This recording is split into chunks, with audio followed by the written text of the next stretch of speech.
Hi guys, today I will explain how to find CVV number on vanilla gift card. This process will be simple and easy. As you can see, I am on the unofficial website of Vanilla, and if I scroll down, you will see a lot of cards which are available, and you can purchase it from their official website. Now, let's talk about the CVV number. How can you find it? All the cards have different type of CVV number, and you can see on my screen. This card has the CVV number, and it's on the front side of this card. Let me tell you one thing. All the cards do not have the CVB number on the front.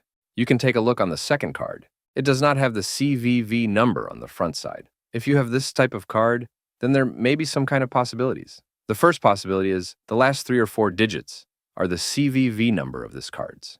And you can use it when you can try to buy something online or when you will try to connect your card with some kind of application. Then you can use these last 3 or 4 digit numbers. Then you can see its CVV number or not.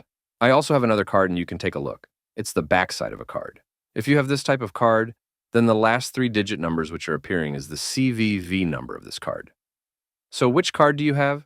You can check by yourself, and it was the way by which you can check it easily.